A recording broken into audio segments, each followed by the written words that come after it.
10वें अध्याय के इस दूसरे भाग में हम समझेंगे अलंकृत बागवानी के क्षेत्र को बढ़ाने के लिए सुझाव दीजिए। कैसे अलंकृत बागवानी के क्षेत्र को बढ़ाएंगे? किसान सोचता तो बहुत अधिक है, परंतु कर नहीं पाता है। वो सोचता है कि ऐसे पौधे कहाँ से आएंगे, उनको कौन देगा, कौन लगाने की पद्धति बताएगा, अगर उसने बढ़ा भी लिए तो कौन खरीदेगा, है ना। बाजार की समस्या विशेष रूप से। और फिर दूसरी बात है कि उसी के फसलों के ऊपर उसका परिवार आश्रित होता है, और जो फसलें होती है उन फसलों का कुछ भाग वह घर में अपने उपयोग के लिए रख लेता है। जैसा गेहूँ उगाएगा तो गेहूँ खाने के काम आ जाएगा, चना खाने के काम आ जाएगा, मक्का खाने के काम आ जाएगी, धान खाने के काम आ जाएगा, गुड़ जो है वह खाने के काम आ जाएगा, बेचने के भी काम आ जाती है और घर में खाने के भी काम में आ जाती है। और ऐसे उद्यान अगर लगाए तो वो तो घर के कोई उपयोग में ही नहीं आना है, तो उसका परिवार कैसे अपना जीवन यापन करेगा। तो यह सोच के कारण अलंकृत बागवान नहीं लगा पाते। तो बागवानी के क्षेत्र को बढ़ाने के लिए क्या करना चाहिए? तो इसके लिए सुझाव महत्वपूर्ण है। नंबर 1, लोगों में अलंकृत बागवानी के प्रति रुचि जागृत करने के लिए रुचि जागृत करने के लिए क्या करना पड़ेगा?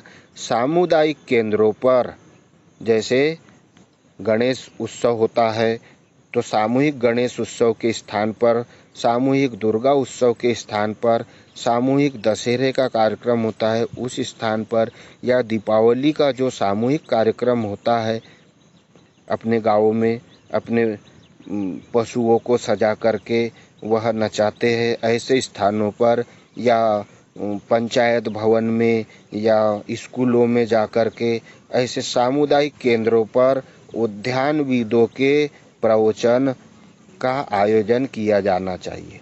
उद्यानविद जितने भी होते हैं कि वह उनकी चिंताओं को दूर करेंगे, पूर्ण विश्वास देना चाहिए, क्योंकि सरकार उद्यान लगाने के लिए हमारे सरकारी अधिकारियों तक तो बहुत सी योजनाएं देते हैं, परंतु उन योजनाओं को जमीन पर नहीं उतारा जा रहा है। तो ऐसे उद्यानविदों के प्रवचन का आयोजन किया जाना चाहिए, जिससे कि सामान्य लोग बागवानी के महत्व को समझ सके। दूसरा, समय समय पर पुष्प प्रदर्शनियों का आयोजन किया जाना चाहिए, है ना। अगर कहीं पर उद्यानों में पुष्प लगे हुए हैं, मनोहर है, मन को भाने वाले हैं, तो ऐसे सामुदायिक कार्यक्रम जहाँ पर भी हो वहाँ पर फूलों की प्रदर्शनी लगानी चाहिए।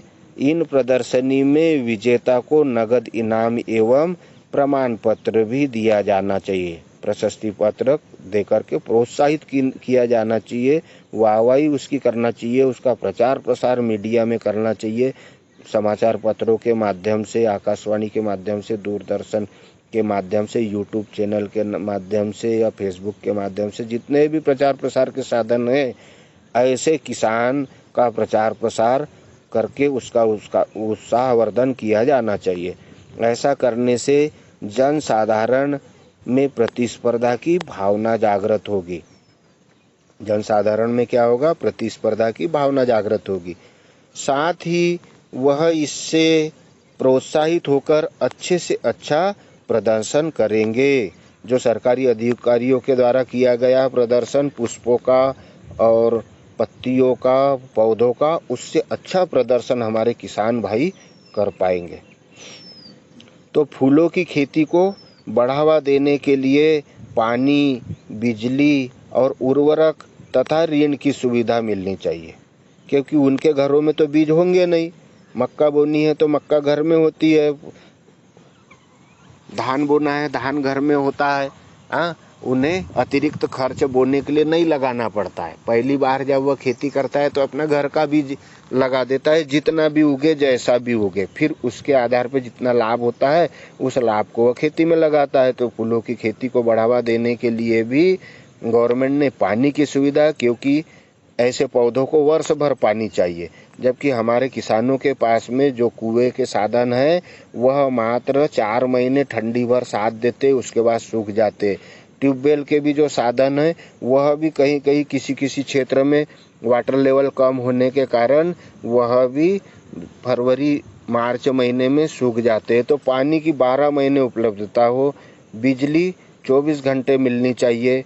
उर्वरक तथा कौन कौन से उर्वरक लगते इन पौधों को हमारे किसान भाइयों को नहीं मालूम है ना। तो इनके जो उर्वरक होंगे क्योंकि यूरिया, डीएपी और सुपर फास्फेट ये 3 जानते हैं किसान, जबकि इनको दूसरे अन्य हड्डी का चूरा, कैल्शियम, अमोनियम नाइट्रेट ऐसे जितने भी उर्वरक है वो उर्वरक भी देने चाहिए। उर्वरक तथा ऋण की सुविधा, जब पहली बार फसल लगाए तो ऋण आसानी से घर बैठे, क्योंकि हमारा किसान भाई चक्कर लगा करके सोसाइटियों के परेशान हो जाता है, ये कागज लाओ, वो कागज लाओ, तो वो कागज लाओ। उसमें वो सोचता कौन अपने घर का बीज बो और सीधे मुनाफा कमाओ, उसके कारण नई बागवानी की ओर जाता है। तो ऋण सुविधाएं भी मिलनी चाहिए।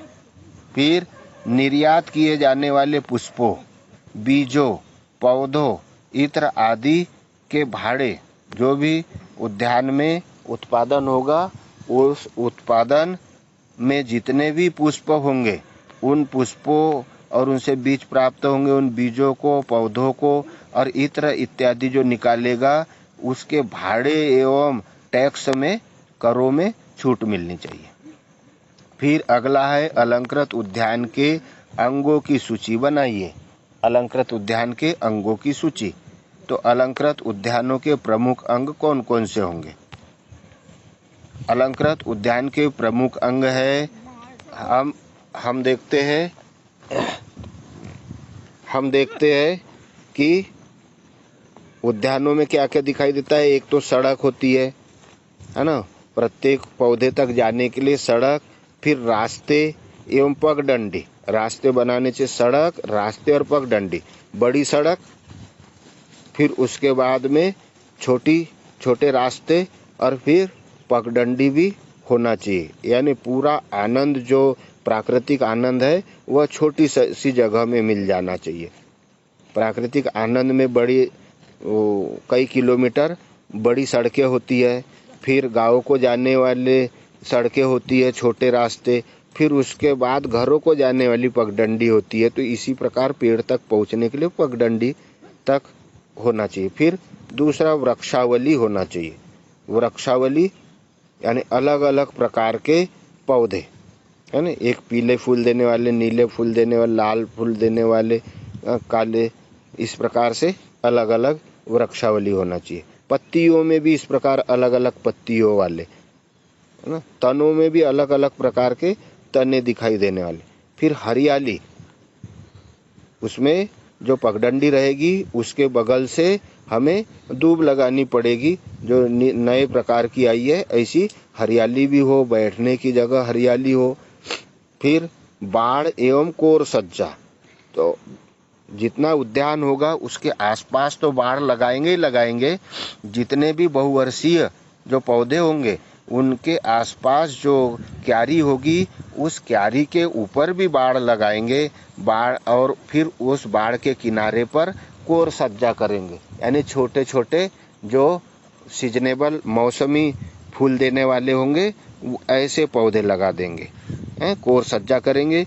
फिर झाड़ियाँ एवं उनकी पट्टियाँ लगाएंगे, झाड़ियाँ लगा देंगे और उन झाड़ियों के किनारे पर हम फिर मौसमी फूल देने वाले पौधे लगा देंगे। फिर क्या करेंगे, पुष्पों की क्यारियाँ एवं पट्टियाँ, जितने पुष्प देने वाले हैं उनकी क्यारी और उनकी पट्टियाँ लगाएं। गमला स्थल, फिर लताएं एवं बेल। जल उद्यान भी होना जरूरी है। एक तालाब बनाएंगे और तालाब के अंदर होने वाले, पानी के अंदर होने वाले पौधों को लगाएंगे उसमें। शैल उद्यान, इस प्रकार से काई वाले उद्यान, अलग अलग प्रकार की शैलें, है ना।